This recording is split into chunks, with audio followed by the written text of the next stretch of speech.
우리가 권위라고 하는 단어부터 오늘은 좀 생각을 해보겠습니다. 여러분, 권위는 필요합니까? 필요하지 않습니까? 우리는 이제 오늘날 이 시대를 살아가다 보니까 이 권위라고 하는 단어에 굉장히 알러지가 있습니다. 그래서 굉장히 부정적으로 일단 생각이 들죠. 근데 부정적으로 생각이 드는 이유는 우리가 그동안 이 잘못된 권위를 너무나 많이 받기 때문입니다. 그거를 우리가 다른 말로 권위주의라고 하죠. 그래서 사람이 주인 노릇하고 왕 노릇하고 사람이 권위를 주장하면서 자기 밑에 있는 사람들을 업신여기고 괴롭히고 죽이는 일들을 우리는 시대를 살아오면서 참 숱하게 많이 봐왔습니다.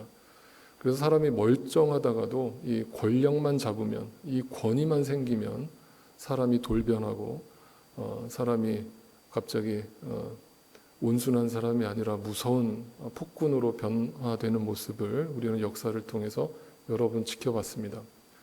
그런데 이제 그런 부정적인 권위주의는 마땅히 사라져야 하지만 그러나 성경이 가르치는 권위, authority라고 하는 것은 좋은 의미일까요? 나쁜 의미일까요? 네, 당연히 좋은 뜻입니다. 성경이 말하는 권위는 하나님의 권위를 의미하죠. 그래서 하나님의 권위는 마땅히 세워져야 하고 드러나야 되고 영광을 받으셔야 되고 찬양을 받아야 되는 권위예요.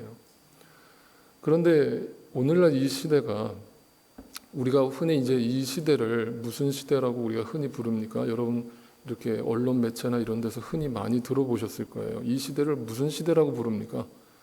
흔히 이제 포스트 모던 시대라고 부릅니다. 철학적인 단어인데 포스트라는 단어가 붙으면은 뭔가 후라는 뜻이잖아요. 그러니까 모던 시대가 끝나고 그 모던 시대의 후 새로운 시대가 도래했다라는 게 포스트 모던 시대라는 거예요. 그게 무슨 말이냐면 여러분 모던 시대는 어떤 시대였냐면요. 우리가 19세기까지 모던 시대라고 정의하는데 모던 시대는 말 그대로 어떤 인간이 이성적으로 판단할 수 있는 합리적 사고와 또 어떤 규율, 규칙, 도덕, 윤리 이런 것들이 중요했던 시대였어요. 거기에 이제 종교도 포함되죠. 그러다 보니까 사람들이 마땅히 어떤 사회를 지탱하고 유지하기 위해서 마땅히 그런 규칙이나 규율이나 법이나 윤리나 도덕이나 이런 것들을 중요하게 여겼습니다. 그것을 절대시했어요. 그런데 포스트 모던은 만약에 말 그대로 뭐냐면 그런 규칙이 더 이상 중요하지 않다는 거예요. 그래서 모든 절대적인 것들을 다 상대화시켜버리는 게 포스트 모던의 특징이에요. 그래서 우리가 살고 있는 이 시대를 가만 들여다보세요. 대통령도 이제는 권위가 없죠. 더 이상 옛날처럼 뭐 대통령 카카 이렇게 부르는 시대는 이제 끝났어요. 이제는 대통령도 이제 술 안주거리예요. 뭐 선생님의 권위? 애들 보세요. 학교에서 어떻게 행동하는지. 네. 자기 발 아래에 있습니다. 선생이고 뭐고 우습게 여깁니다. 네. 권위 없어요. 교회는 어떻습니까? 오늘날 저와 같은 목회자, 네, 저는 뭐 권위주의를 내세운 적은 없습니다만 목회자에 대한 권위 사라진 지 오래입니다. 더 이상 목사님 하면 앞에서 굽신거리지 않아요. 어려워하지도 않습니다. 그러니까 이 시대가 포스트 모던이라는 건 뭐냐면 이 권위라는 것 자체에 대한 알레르기 때문에 그걸 다 부정해버리는 거예요. 야, 권위가 어딨어? 라면서 아버지의 권위, 어머니의 권위, 부모의 권위, 선생님의 권위, 목사의 권위, 이 세상 모든 권위를 다 부정해버리는 거예요. 심지어 어디까지 가냐면 하나님의 권위까지도 도전하는 거예요. 야, 하나님이 어딨어? 지금 우리가 살고 있는 시대가 바로 그런 시대예요. 그러다 보니까 오늘날처럼 인류 역사에서 복음 전하기가 힘든 시대가 없었고 말씀 전하기가 힘든 시대가 없었어요. 왜냐하면 지금 우리가 말씀을 여러분 듣고 있잖아요. 그러면 여러분이 뭘 들으러 오신 거예요? 인간 유형선의 말을 들으러 온 게 아니잖아요. 그죠? 제가 전하는 하나님의 말씀의 권위를 인정하기 때문에 그 말씀의 권위 앞에서 말씀을 들으러 오신 거잖아요. 그런데 오늘날 이 시대는 더 이상 그 말씀의 권위조차도 인정하지 않아요. 그걸 다 사람의 말로 받아버리면 야 저거 목사가 그냥 떠드는 거지 적어도 돈 벌려고 저러는 거지. 그러니까 이 시대는 하나님에 대한 권위도 바닥에 떨어졌고 말씀에 대한 권위도 바닥으로 떨어졌어요. 그러니까 아무리 복음을 외치고 말씀을 가르쳐도 정말 막 말하면 전혀 하나님의 말씀을 알아듣지 않습니다. 이게 굉장히 슬픈 현실이에요. 그런데 여러분, 이게 인간의 죄성을 드러내는 장면이라는 걸 오늘 본문을 통해서 우리가 다시 한번 확인하게 됩니다. 오늘 본문 2절을 보세요. 지금 예수님 앞에, 예수님이 지난주에 이제 성전에 들어가셔서 성전 파괴 사건, 성전 청결 사건을 일으키셨는데, 그러면서 이제 예수님이 그들에게 하나님 말씀을, 복음을 이제 선포하시는 그런 위치에 계셨어요. 그러니까 그 얘기를 듣다가 이제 바리새인들과 종교 지도자들과 그 장로들이 모여가지고 그 예수님 앞에 도전을 합니다. 뭐라고 도전합니까? 당신은 도대체 무슨 권위로 이런 일을 합니까? 누가 이런 권위를 당신한테 줬습니까? 라고 도전을 해요. 잘 보세요. 이게 그냥 빈말이 아니에요. 여러분, 이 사람들은 지금 불신자들이 아니잖아요. 종교 지도자들이고 나름대로 하나님의 말씀을 가르친다는 사람들이잖아요. 그런데 그들이 예수님 앞에 권위를 가지고 나와서 도전해요. 당신 도대체 누구의 권위를 가지고 이런 일을 하고 이런 말을 합니까? 라면서 예수님의 권위, 하나님의 권위에 도전하는 인간의 모습을 보죠. 이렇게 하는 이유는 뭐겠어요? 이렇게 하는 속셈은 뭐겠어요? 자신들이 누리고 있었던 권위주의, 뭐예요? 자신들이 종교 지도자로서 사람들한테 권위를 내세우고 그 권위주의로 존경을 받고 있고 박수를 받고 있었는데, 갑자기 뜬금없이 저 나사렛 촌동네에서 웬 거지 같은 애가 와가지고 메시아라고 떠들더니 그 말씀으로 기적을 행하고 막 사람들을 일으키고 복음을 전하니까 그 모습이 탐탁치가 않은 거예요. 왜? 자신들의 기득권을 빼앗아가는 모습으로 비춰지니까 도대체 너 누구한테 그 권위를 받아서 그렇게 하는 거야? 라면서 도전을 하는 거예요. 잘 보세요. 그러니까 가려져 있다, 믿음의 눈을 뜨지 못했다라는 것의 특징은 여러 모습으로 나타나는데, 지금 이들의 모습처럼 전혀 하나님의 권위도 모르고 말씀에 대한 권위도 인정하지 않고 그 말씀 안에 있는 생명력도 보지 못하기 때문에 그저 눈에 보이는 자신들의 기득권과 권위주의를 지켜내기 위한 데에만 혈안이 돼 있는 거예요. 이런 모습들을 오늘날 교회 안에서도 심심치 않게 찾아보는 거예요. 목사가 인간의 권위인 줄 알고 착각을 하는 모습, 그러면서 하나님의 권위 앞에 도전하는 모습, 또 교회 장로라고 하는 분들이, 권사라고 하는 분들이, 직분자라고 하는 분들이 하나님의 말씀의 권위를 인정하지 않고 인간적 생각과 자기 인간적 권위를 내세우려고 하는 모습들을 너무 쉽게 찾아보는 거예요. 지금 이들의 모습이 그런 바로 소경된 자들의 공통된 모습이라는 거예요. 자, 그러자 예수님께서 그들을 깨우치시는데, 여러분, 이런 장면들을 우리가 생각해 볼 때, 지난 아침 묵상에서 지난주에 제가 데살로니가전서 2장을 얘기를 묵상을 함께 나누면서 이런 말씀이 있었죠. 우리가 잘 아는 말씀, 데살로니가전서 2장 13절을 다시 보세요. 우리가 하나님께 끊임없이 감사하는 것은, 여기서 우리라고 하는 것은 사도들이에요. 그죠? 말씀을 가르친 사람들이에요. 하나님 앞에 감사하는 이유는 뭐예요? 여러분이 우리에게서 하나님 말씀을 받을 때에 어떻게 받아요? 사람의 말로 듣지 않고 하나님의 말씀으로 받아들이는 모습에 자기들이 감사한다. 누구한테 감사해요? 하나님께 감사해요. 그것은 인간의 노력으로 되는 일이 아니기 때문이에요. 이 말씀의 권위를 알아듣고 그 말씀의 권위를 인정하고 그 말씀을 하나님의 말씀으로 받아먹고 있는 그 데살로니가 교인들이 너무나 소중한 거예요. 그러면 잘 생각해 보세요. 이 데살로니가 교회 교인들과 이 바리새인들과의 근본적 차이는 뭐예요? 똑같이 하나님의 말씀을 읽었고 똑같이 하나님의 말씀을 들었는데, 누구는 그 말씀의 권위 앞에 자신의 권위를 내세우면서 도전하고, 누구는 그 하나님의 말씀의 권위 앞에 납작 엎드려서 그 말씀을 받아먹고 있는 순전한 어린아이처럼, 엄마의 젖을 그냥 아무 의심 없이 빨아먹는 아이처럼 그 말씀을 있는 그대로 받아먹고 있는 이들의 차이점은 뭐예요?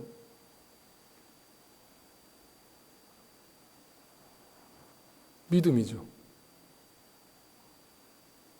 그러니까 여러분, 믿는다는 게 무엇인지 다시 한번 생각을 해보세요. 여러분, 믿음이 뭐예요? 많은 분들이 믿는 것이 무엇이냐라고 질문을 던지면 그냥 하나님을 믿습니다. 예수님을 믿어요. 이렇게 끝나요. 근데 그렇게 애매모호하게 대답하면요, 여러분, 그거는 믿는 게 아니에요.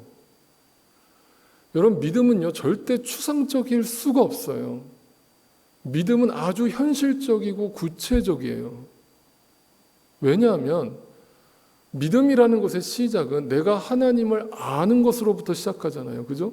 내가 하나님을 알았다. 이게 하나님의 뜻이고 이게 하나님이다. 라고 하나님을 알았는데 그것이 믿음이라고 생각하는데 내가 하나님을 아는 것이 믿음이 아니에요. 하나님을 아는 것으로 끝나면 그 믿음은 반쪽짜리예요. 그 믿음은 우리 안에서 어떻게 역사해요? 그 하나님을 아는 것에서부터 시작해서 어디로 연결돼요? 그 말씀대로 살아가는 모습으로 나타나죠. 그래요, 안 그래요?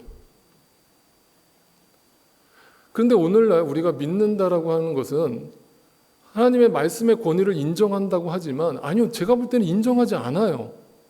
바리새인들과 똑같이 살아요. 왜냐하면 아는 것으로 끝나기 때문이에요. 여러분, 아는 것으로 끝나는 것은 절대 삶의 열매가 맺히지 않아요.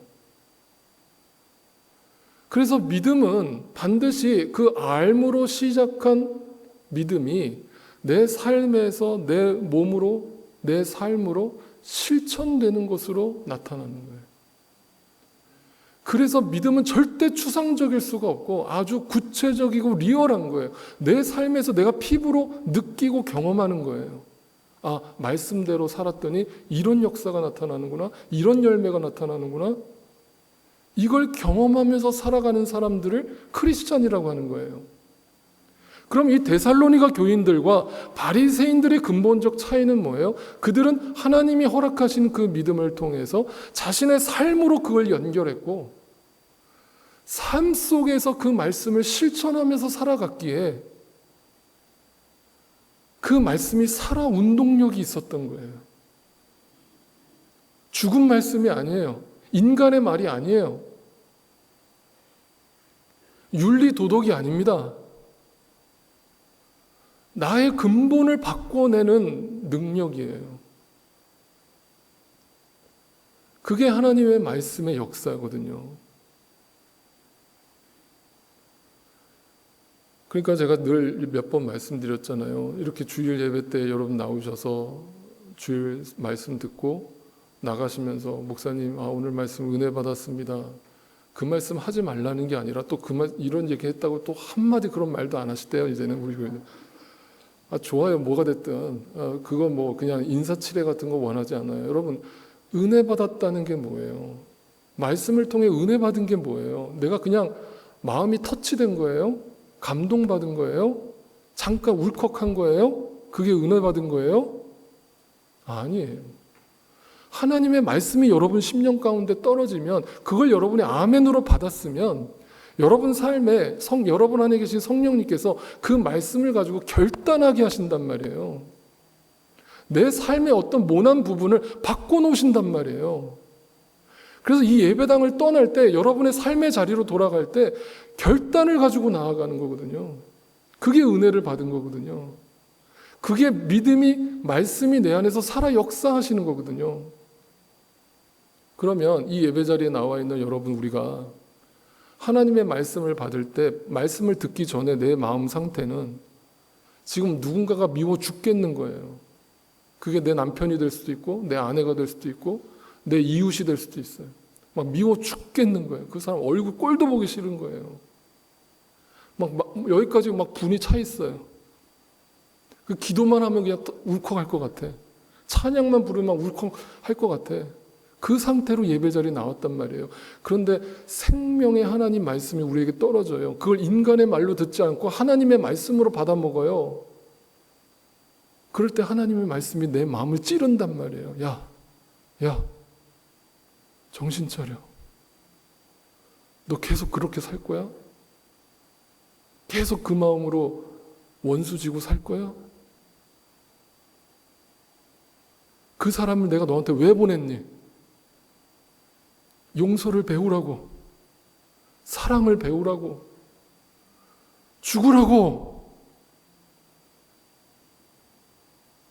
그게 하나님의 말씀을 듣는 자세예요. 그 말씀이 내 안에 들려오면요, 절대 감동적이지 않아요. 너무 불편하고 아프고 찌르고 죽겠는 거예요. 그러니 말씀을 전하는 저는 얼마나 죽겠냐고요. 얼마나 죽겠냐고요, 여러분. 저는 날마다 말씀을 전할 때마다 이 말씀이 저를 막 친다고요. 야, 유영선, 너 이러고도 말씀 전할 자격 있어? 자신 있어? 너 이렇게 살고도 그 마음을 품고도 설교할 자신 있어? 그 말씀이 저를 날마다 두들겨 패신다고요. 근데 그게 하나님의 폭력으로 느껴지지 않고요. 그게 사랑의 채찍으로 느껴져야 해야 되는 거예요. 나를 너무나 사랑하시기 때문에 그 말씀을 나에게 주시는 거고, 데살로니가 교인들은 하나님이 은혜 가운데 허락하신 그 믿음 가운데 그 말을 사람의 말로 듣지 않고 하나님의 말씀으로 받아 먹은 거예요. 그리고 삶 속에서 그 말씀을 쫓아 살아간 거예요. 그런데 바리새인들은 머리로만 알고 끝났어요. 듣고 끝났다고요. 저 예배당을 나가는 순간 다 잊어버렸다고요.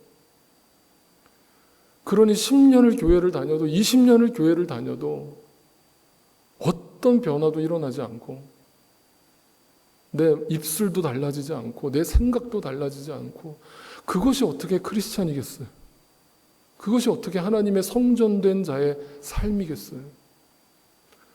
여러분, 저는 지금 완벽한 여러분이 되기를 바라는 뜻에서 이 말씀을 드리는 게 아닙니다. 우리는 다 하나님 앞에서 부족합니다. 절대 우리는 완벽하지 않습니다. 그러나 하나님의 말씀이 떨어지면 그 말씀이 여러분을 어떻게 어디로 끌고 가는지는 알고 가셔야 될 거 아니에요. 내가 죽는 곳으로 끌고 가신단 말이에요.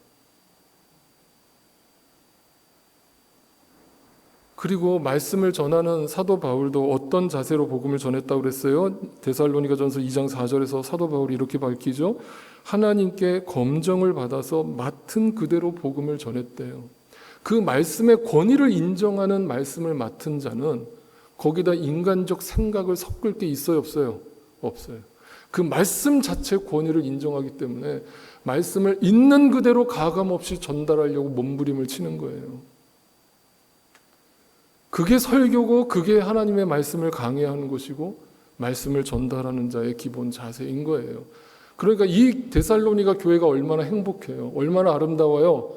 전하는 사람도 하나님의 말씀을 있는 그대로 그 말씀의 권위를 인정하고 가감없이 전달하려고 몸부림을 치고, 듣는 사람도 인간의 말로 듣지 않고 하나님의 말씀으로 받아먹고 그 말씀대로 삶 속에서 살아가려고 몸부림을 치는 이 교회가 얼마나 하나님 앞에서 아름답고 이뻐요. 그러니까 사도 바울이 그 교회를 생각하면 감사할 것밖에 없는 거예요. 하나님, 그 성도들을 생각하면 너무 감사하고, 부족하지만 연약하지만 그 말씀을 쫓아서 살아가려고 하는 저들의 모습 하나님 귀하게 보시죠. 제 인간적인 눈에도 이렇게 이쁘고 아름다운데 하나님 보실 때 얼마나 이쁘겠어요. 그 얘기를 하고 있는 겁니다. 그러니까 이제 예수님이 이 얘기를 듣다가 오늘 3절 4절에서 질문을 합니다. 3절 4절을 보세요. 예수께서 그들에게 대답하셨다. 나도 너희에게 한 가지 물어보겠으니 나에게 대답해 보아라. 요한의 세례가 하늘에서 난 것이냐 사람에게서 난 것이냐. 이 말을 뒤집어 얘기하면 사도 바울이 데살로니가 교인들한테 얘기했던 말씀과 동일한 말씀이에요. 이 말씀을 하나님의 말씀으로 듣고 있냐 아니면 인간의 말로 듣고 있냐라고 물으신 거예요. 여러분, 한 가지만 덧붙여서 얘기하죠. 하나님의 말씀에 대한 권위를 인정하는 자는 그 말씀의 순종함으로 나타난다고 그랬죠. 그런데 동시에 또 하나의 순종이 나타나는데, 하나님의 말씀을 있는 그대로 받은 자는요, 상황에 순종해요. 모든 상황에 순종합니다. 여러분, 모세 얘기 제가 여러 번 드리죠. 모세가 40년 동안 이집트 왕자로 살았습니다. 세상에서 남부러울 것 없이 살았어요. 그런데 어느 날 하나님께서 그를 부르셔서 미디안 광야로 부르셔서 목자로 몇 년을 살아요? 40년을 살아요. 여러분, 우리가 그 숫자에 너무 현혹되지는 마세요. 와, 40년. 어떤 사람은 그 1년이 40년 같기도 하고요. 네, 상대적이에요. 그런데 중요한 거는요, 모세가 이집트 왕자로 살 때 하나님을 섬겼느냐, 하나님께 순종했느냐, 그게 아니거든요. 그 광야에서 40년 동안 하나님이 철저하게 모세한테 침묵하실 때 그 상황을 자신에게 허락하신 하나님께 모세는 순종했어요.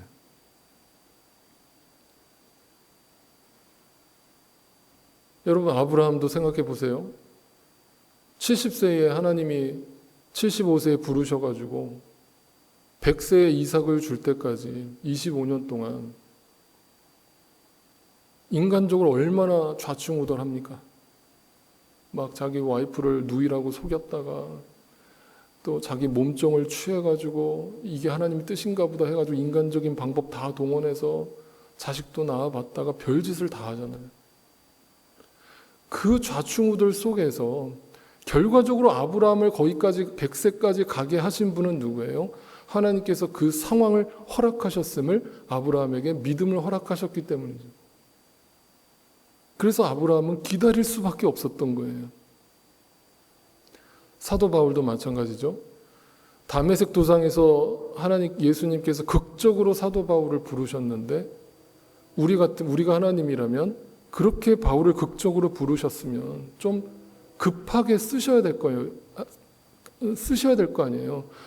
인간의 인생이라고 하는 게 유한한데 그냥 주구장창 기다릴 게 아니잖아요. 그런데 무려 몇 년 동안 기다리세요, 하나님이? 네, 자기 고향 땅 다소에다가 사도 바울을 처박아 놓으시고는 거기서 13년 동안 말 한마디 안 하세요. 만약에 사도 바울이 그 상황을 허락하신 하나님께 순종하지 않았다면 벌써 뛰쳐나가죠. 믿음이고 뭐고. 그러니까 말씀에 대한 순종은 기억하세요. 말씀에 대한 순종으로 나타나고 상황에 대한 순종으로 나타나요. 그 말씀에 순종이 하는 이유는 단 하나예요. 하나님에 대한 권위를 인정하고 말씀에 대한 권위를 인정하기 때문에. 자, 이 예수님의 질문 앞에 그 소경된 바리새인들이 어떻게 행동하는지를 보세요. 5절 6절입니다. 그들은 자기들끼리 의논하면서 말하였다. 자, 벌써 이 자세부터 생각해 보세요.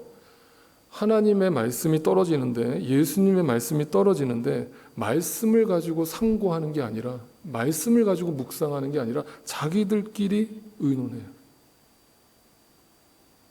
잘 보세요. 소경된 자들의 특징은 인간을 의지합니다. 여러분, 때로는 내 이웃이나 같은 성도가 나에게 큰 위로가 되고 힘이 될 때가 있어요. 그러나 여러분, 솔직하게 한번 생각해 보세요. 저분한테 내 속사정을 다 털어놓는다고 해서 근본적인 문제가 해결되던가요? 안 되잖아요. 오히려 그것이 누군가한테 가십거리가 되기도 하고, 꺼리가 되잖아요. 말거리가 되기도 하잖아요. 그 말이라는 게 돌고 돌아서. 그게 다시 내 귀에 들려왔을 때 얼마나 상처가 커요. 그러니까 인간의 말이라고 하는 것은 제한되어 있다는 걸 우리가 인정하시잖아요. 그러면 여러분, 저는 적어도 신자라면 어떤 나한테 하나님의 말씀이 떨어졌을 때, 질문이 떨어졌을 때 적어도 그 말씀을 가지고 깊이 상고하는 훈련이 우리에게 필요해요. 하나님과 독대하는 훈련이요. 좀 골방에 들어가셔서 말씀 펴놓고 좀 씨름하는 좀 그런 자세가 우리한테 필요해요. 너무 사는 게 바쁘시죠, 여러분? 그래서 아침 묵상 15분 그거 하는 것도 들으실 시간이 없으시죠? 우리가 뭔가 지금 잘못 가도 한참 잘못 가고 있는 거예요. 정말 말씀의 권위를 내가 인정한다면 네, 그 말씀 앞에 나를 비춰보면서 말씀 앞에 내가 깊이 상고하고 처절한 말씀과의 싸움이 필요한 거예요. 그러면서 그들이 하는 결론이 뭐예요?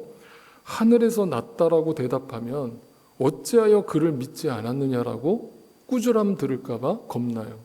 그러니까 그렇게 대답하면 안 돼요. 또 사람에게서 났다라고 대답하면 온 백성이 요한을 예언자로 취급하고 있는데 감히 그 요한을 네가 사람 취급하냐라면서 백성들한테 돌팔매질을 당할까봐 두려워요. 그래서 결론이 뭐예요? 그들이 우리를 돌로 칠 것이다. 그러면 지금 말씀을 가르친다라고 하는, 말씀을 알고 있다라고 하는 당시 종교 지도자들의 시선은 어디에 가 있는 걸로 보이세요? 사람끼리 의논하고 사람이 자기들을 어떻게 평가할까 두려워하고 어디에 가 있어요? 사람에게 가 있어요. 우리는 안 그럴 것 같죠? 우리는 절대 이런 짓 안 할 것 같죠? 아닙니다. 저와 여러분은 똑같은 행동을 하고 있는 거예요. 하나님의 말씀의 권위를 인정하지 않는 것이 이런 모습으로 나타나는 거예요. 하나님의 말씀 앞에 나아가서 엎드리는 게 아니라 사람을 의지하고 또 사람이 나를 어떻게 생각할까를 눈치 보면서 그들 불편하지 않은 말을 하려고 애를 쓰는 이런 모습으로 나타나는. 그게 되게 겸손해 보이고 인격적인 모습인 것처럼 보이지만 하나님 앞에서는 이것이 바로 소경된 자들의 특징이라는 것을 지금 들춰내고 있는 겁니다. 성경이. 다시 기억하세요. 하늘로부터 온 권위는 사람의 눈이 아니라 하나님의 뜻을 두려워하는 것으로 세워진다는 사실을 잊지 마시기 바랍니다. 그래서 여러분이 누군가한테 복음을 전한다는 것도 어떻게 그것이 가능해요? 이 얘기를 꺼냈을 때 저 사람이 불편해하겠다. 분명히 거부할 텐데, 분명히 이렇게 반응할 텐데 라는 것을 내가 미리 예상하고 전해요, 전하지 않아요? 전하지 않아요. 눈치 봐요. 내 자식 불편하게 하고 싶지 않다는 거예요. 내 가까운 친구 불편하게 만들고 싶지 않다는 거예요. 성도를 불편하게 만들고 싶지 않다는 거예요. 그래서 듣기 좋은 소리만 해줘요. 너 잘 살고 있다. 어쩜 그렇게 잘 사니? 멋지니? 어떻게 그렇게 돈을 잘 버니?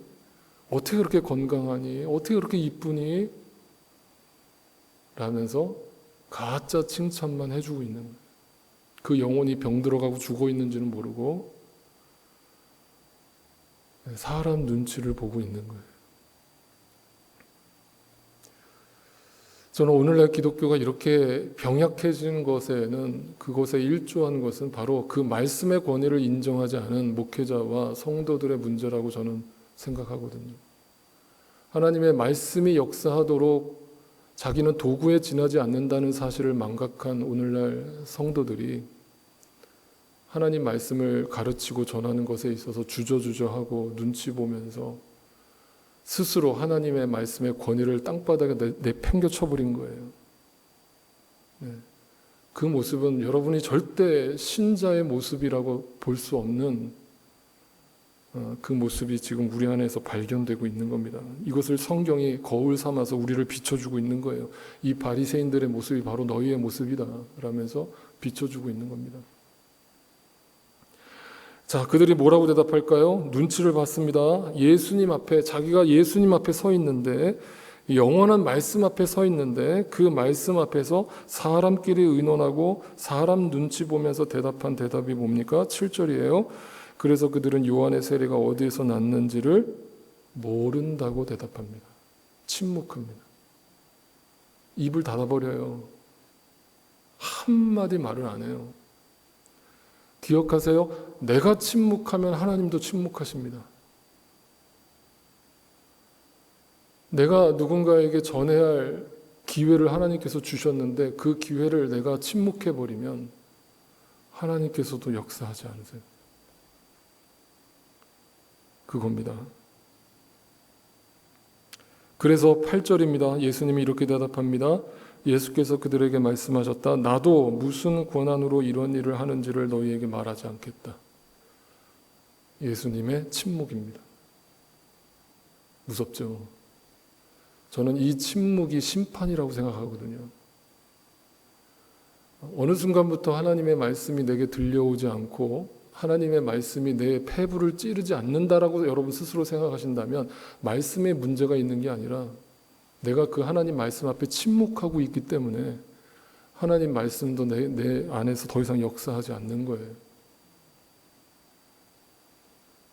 그것이 오래되면 오래될수록 내가 지금 바리새인의 길을 따라가고 있는 것이다 라고 생각하시면 됩니다. 그냥 종교인이 되어가는 과정이에요. 신앙인이 아닙니다. 절대 믿음은 그렇게 죽은 자처럼 역사할 수 없습니다. 믿음이 내 안에 떨어지고 말씀이 떨어지면 분명히 하나님이 역사하게 되어 있습니다. 어떤 식으로든. 마가복음 1장 21절로 가보세요. 예수님께서 가버나움에 들어가셔서 안식일에 회당에 들어가셨어요. 그리고 하나님 말씀을 가르치셨습니다. 그런데 그 가르침을 듣더니 사람들이 이렇게 반응해요. 사람들은 그의 가르침에 놀랍니다. 놀랬어요. 뭐지? 이게 뭐지? 나 이런 말씀 처음 들어보는데 뭐지? 예수께서 율법 학자들과는 달리 당시 종교 지도자들과는 달리 다시 한번 말씀드려요. 종교 지도자들도 똑같이 하나님 말씀을 가르쳤습니다. 똑같이 율법을 가지고 가르쳤어요. 근데 그들이 깜짝 놀랐습니다. 예수님의 가르침을 듣고서 제가 듣도 보도 못한 말씀을 듣게 된 거예요. 왜 그래요? 여기 중요한 단어가 뭐예요? 네, 율법 학자들과는 달리 뭐가 있었어요? 권위가 있었어요. 예수님의. 그러면 예수님의 말씀에 권위가 있었다라는 것이 어떻게 그 바리새인들과 율법학자들과 차이점으로 나타났을까요? 이걸 또 잘 보셔야 돼요. 율법학자들은요, 말씀을 머리로만 이해하고 눈으로 보는 것으로만 판단했기 때문에 가짜 복음, 가짜 말씀을 가르쳤단 말이에요. 죽은 말씀을 가르쳤어요. 죽은 말씀을 가르치는 자의 심령 속에는요, 그 말씀이 자기에게도 역사하지 않아요. 죽어 있어요. 그건 뭐냐면요, 가르칠 때 기본적으로 하나님의 말씀이 역사하면 내 안에 하나님의 심정, 하나님의 속성이 내 안에 나타나거든요. 그게 뭐냐면 이 말씀을 전하지 않을 수 없는 사랑의 마음을 품게 하시는 거예요. 내가 누군가한테 가서 말씀을 전한다는 것은 의무적으로 가서 전하는 게 아니에요. 내가 크리스찬이니까, 내가 목사니까 가서 전해야지, 이거 아니에요. 내 안에 하나님께서 말씀을 통해서 동시에 주신 게 뭐냐면 은혜와 사랑이란 말이에요. 그 사랑을 한번 경험한 신자는 그 사랑으로 그 말씀을 전하지 않을 수가 없는 거거든요. 그러니까 예수님은 그 권위를 어떻게 세웠냐면 마음의 사랑을 품고 말씀을 전하는 거예요. 그런데 율법학자들은 그냥 아는 지식으로만 전하는 거예요. 그러니까 전하고 끝이에요. 아무 상관없어요, 자기하고는. 그래서 사도 바울은 고린도 교회를 보면서 고린도 교인들이 그렇게 신앙생활하는 모습을 보면서 너희는 지금 머리로만 하나님을 이해하고 있지 그 마음속에 사랑이 없어 라고 이렇게 얘기합니다. 고린도전서 4장 15절, 그리스도 안에서 여러분에게는 1만 명의 스승이 있을지 몰라도 가르치는 사람들은 많아요. 말씀을 전하는 사람들은 많아요. 그런데 아버지는 없어요. 아버지의 심정으로 자식을 사랑하는 마음으로 말씀을 먹이는 그런 말씀을 맡은 자가 없다. 그리스도 예수 안에서 복음으로 내가 여러분을 낳았습니다. 이 말을 저는 100% 믿어지는 게 뭐냐면 여러분 생각해 보세요. 고린도 교회가 어떤 교회라고요? 말 잘 듣는 교회였다고요? 아니라고 그랬습니다. 아니라고 그랬어요. 사도 바울이 유일하게 초대 교회 중에 3번씩이나 편지를 보낸 교회는 고린도 교회가 유일해요. 솔직한 얘기로 저 같으면요 못합니다. 이렇게 저 그냥 포기해야겠다. 이렇게 얘기를 했는데도 못 알아듣는다고? 난 몰라. 하나님 전 몰라요. 저는 못해요.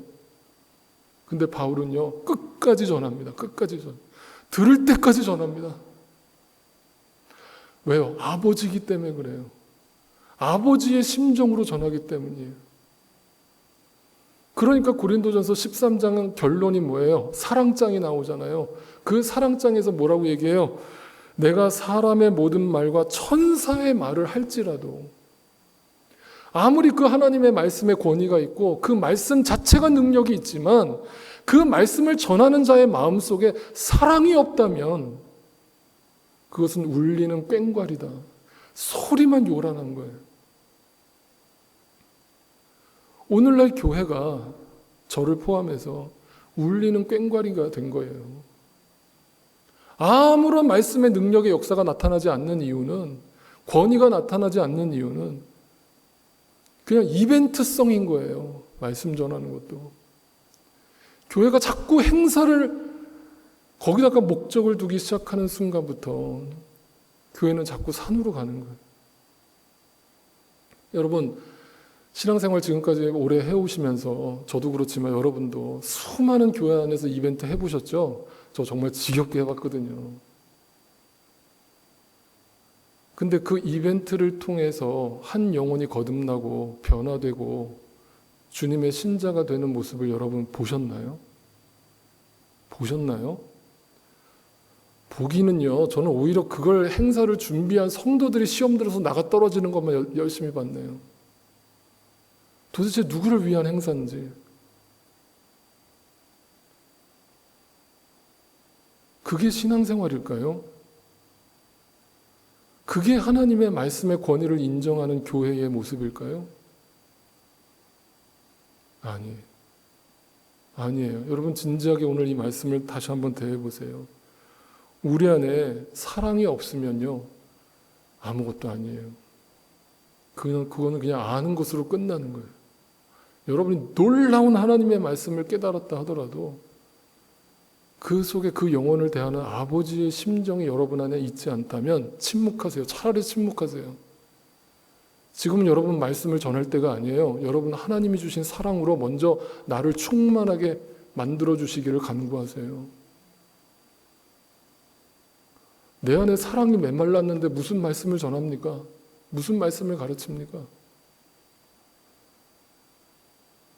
예수님의 말씀의 권위는 그것이 입으로만 떠드는 게 아니라 본인이 삶으로 그것을 살아내셨고 그것이 십자가에서 사랑으로 증명되었기 때문에 그 말씀에 권위가 있고 그 말씀이 살아 역사할 수 있었던 거예요. 오늘 이 말씀 앞에 우리 모두가 다 겸손할 수 있기를 바랍니다. 그리고 나 자신을 돌이켜볼 수 있기를 바랍니다. 나는 정말 말씀에 순종하고 있는가? 말씀의 권위를 인정하고 있는가? 예배당 안에서만 아멘하고 끝나는 것이 아닌가? 내 삶 속에서 그 말씀을 쫓아 살기 위해서 골방에 들어가 그 말씀과 씨름하고 있는가? 깊이 고민하고 있는가? 그리고 그 말씀이 나를 치실 때, 찌르실 때 너무 아프다고 도망치고 있지는 않는가? 네, 그 말씀을 우리가 겸손하게 받을 때 이 말씀의 권위, 예수 그리스도의 십자가의 권위가 우리 안에 바로 세워져 가기를 간절히 소망합니다.